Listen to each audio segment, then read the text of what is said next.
Last month, the Syrian city of Raqqa was finally taken back from the Islamic State group. Raqqa had been ISIS's de facto capital for years, but after 4 months of intense fighting, Raqqa, that's left today, is a disaster zone. The situation there is the subject of today's Focus segment. And to talk more about that with me now is our senior correspondent, James Andre. James, hello. Hello. James, you have been covering this fight against the Islamic State group since the beginning. Raqqa was free just over a month ago. What is the state of the city now? Well, the city is in complete ruin. Indeed, as you said, the city was liberated on the 17th of October.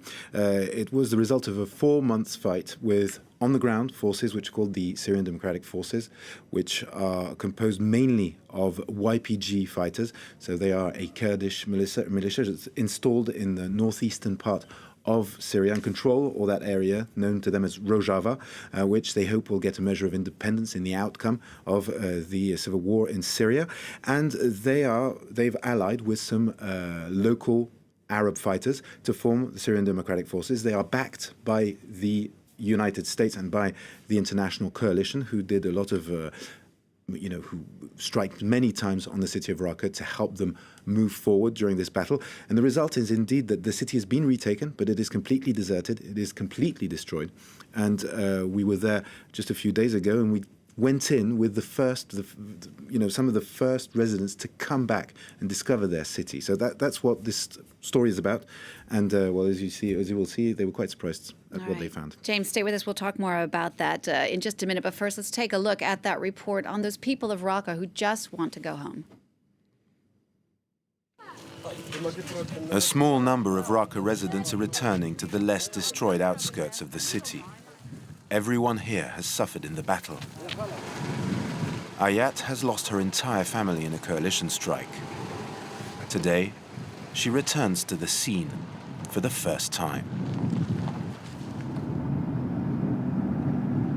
24 ساعة الطيران قصف فوقنا والقذائف وهذول القناص من هون ومن هون ما صار لنا مجال نتنفس. Raqqa city centre is dead silent. The stench of decaying bodies and burnt buildings fills the air of what once was Syria's largest city. The coalition's bombing campaign has left no buildings unscathed. أنا اليوم ابني مات تعذب قدامي يحترق هذا طلع من تحت الانقاض لك حتى علاج ما عالجوه دواء عشان الظلام وين ما نروح قام نشوف ظلام ما قام نشوف رحمة. The car stops in front of the ruins of a gutted building. This is where Ayat's family was killed. She is hoping to find the bodies of her children.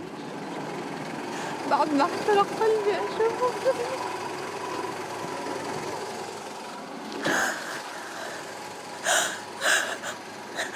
ولادي لساتهم كلهم هون تحت الدمار والسقف. حسبي الله ونعم الوكيل ما حدا طالعهم. كلهم تحت الدمار. وين أولادي بدي أشوفهم بين هالدمار. منو راح يساعدني ويطالع لي إياهم؟ نجي طالعهم من جوا هالدمار كله نازل عليهم. شلون بدي أنزل أشوفهم؟ مو ضال شيء من البناية قالوا لي مو مرتمية البناية.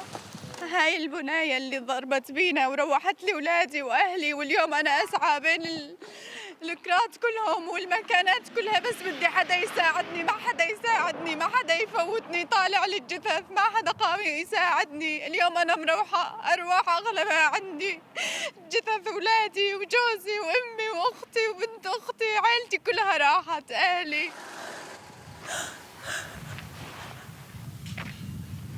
كنا بالقبو وجانا الصواريخ بين المغرب والعصر حتى كنا قاعدين يعني وقت الضربة النار شعلت بوجهي أقول لك جارتنا كانت قدامنا التدمرية قاعدة أنا وهي صارت فحمة يعني دحق عليها فحمة صارت خالص صاروخ نزل فوقها. هون أنا ما عاد أدري بحالي ابني قام يتوجع ويتألم ما أقدر أساعده أترجاهم إن شاء الله بس خيطوه راسه قام ينزف دم من هون بس سكروا له الجرح الدم بلكي يرتاح يصحصح يصيح يا ماما ساعديني أقول له ما أقدر أساعدك يا ابني ما أقدر أساعدك قل يا الله ساعدني أنا كنت محروقة وماني قدرانة لا بإيدي ولا برجليني ولا أقدر حتى أقرب عليه ولا أقدر أقوم وما قدرت أساعده ظل يتعذب لأذان الصبح عطاك عمره وهو يصيح يا رب ساعدني لما ما رب العالمين ساعده. بدي أشوف المدخل الثاني من غادي طالعوني أنا ما في الدرج كله رايح كل شيء رايح من هون طلعت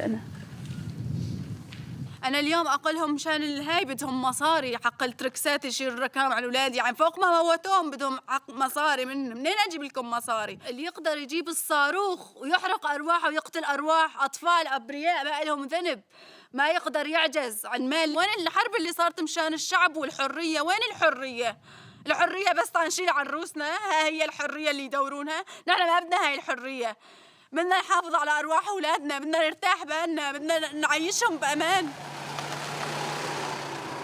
فكروا خلص انتصروا هذولك كانوا ظالمين وهذول قاموا يصيرون أظلم وين بده يجي النصر وأخيرا سمحوا لي أشوفهم رقة جديدة غير هنا لازم يبنونها على الجبل ده حق الركام هذا شيء عدله شيء يسويه وبأكثر العالم قعدت يعني مناطق برا مثلا بعين عيسى بالمخيم تقول له ارجع الرقة يقول لك شو ارجع الرقة دمرت يعني وفعلا متدمرة خالص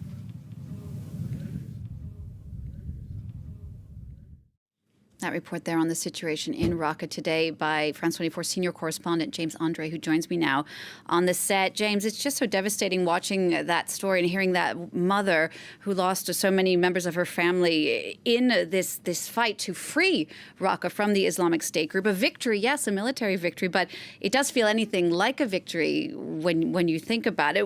Tell us more about the future for someone like Ayat. Where is she living now? In what condition? Well, for the moment, Ayat is living with some of her relatives. That woman has lost absolutely everything. Now, she is wearing a full veil, but it's important to understand that her face is actually burnt, her hands are burnt. She's lost her 4 children, including the last one who was only 4 months old, and she's seen all these people die. Now, to give you an example of how devastated she is, at one stage we were standing next to that building, and she wanted to go inside, and there was one person who was accompanying us who said, "No, don't go inside. The place is rigged with explosives." She said, "Well, what do I care now? Come on. I mean, even if I walk on a mine, what's it going to change?" I mean, this is the situation, she's in. Now, we went in with a couple of other residents of the area who had not gone into Raqqa, because Raqqa is not a place you're allowed to drive into. You have to have authorization from the Syrian Democratic Forces who hold the city in order to come in. Now, people are just shocked when they discover the state of their city. I've covered, the Battle of Mosul as well, and at the end of the Battle of Mosul, the historic center, was left destroyed, pretty much in that kind of state. But the rest of the city was, a lot less damaged.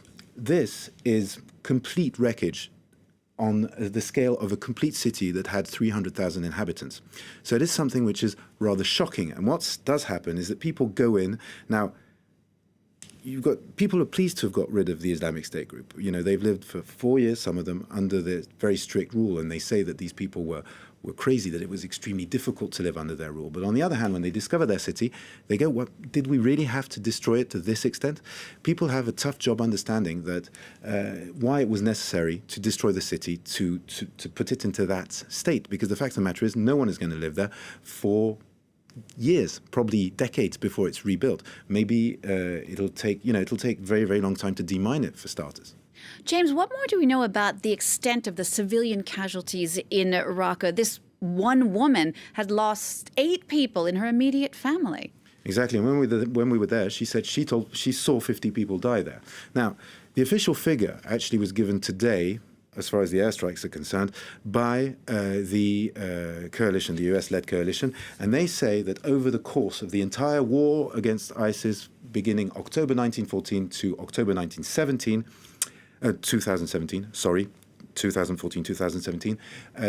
they believe that 801 civilians got killed in the bombing campaign. Now, the fact of the matter is, when you go there, when you see that, and you see Mosul, and you see all the other places where these airstrikes have been used, well, it's pretty difficult to believe that that's the amount that, that the total tally is only 801 people. And this is what a lot of activist groups are saying. But indeed, yeah, you can tell that there have been many, many more casualties in any case. And then it's all, well, we'll probably never know how many people actually died, but the fact of the matter is it's probably more than 801. James, today no more fighting in Raqqa. The Islamic State group has been pushed out there. How is that city going to rebuild? How is it going to stay safe? Well, that's going to be very difficult because, indeed, as you see, it's in such a state that probably no one's going to live there in the immediate future. What I can tell you is that the Islamic State group is also being beaten further south in the Bukamal district. What's happening there is that they're losing the last piece of land they control. Once that has happened, chances are the Islamic State group are going to go back to guerrilla and terrorist tactics. We actually witnessed that because we went also to Deir ez-Zor province with Abdallah Malkawi, my colleague. And during the time we were there were 2 terrorist attacks on checkpoints which killed, in fact, refugees, because you have trucks of refugees all over that part trying to find a place where they can actually settle and be safe until the war ends. Well, each time these attacks cause dozens of casualties, and the chances are we're going to see more and more of those. And then the other big question is what's going to happen between these Kurdish-led forces, the Syrian Democratic Forces, which are US-backed, and the regime, which is Syrian-backed, as you know. And right now, they are on 2 opposite sides of the river in the Deir ez-Zor province. Once there is no common enemy, which is IS right now, well, the big question mark is it going to be a war between those 2 entities in that area, given, of course, that there is a lot of oil in the Deir ez-Zor district. Indeed, it's a situation that's far from being over. James, thank you. James Andre, our senior correspondent for France 24, thanks for your reporting there in Raqqa. Do stay tuned to France 24. We're going to take a quick break. I'll be back in a minute with more headlines.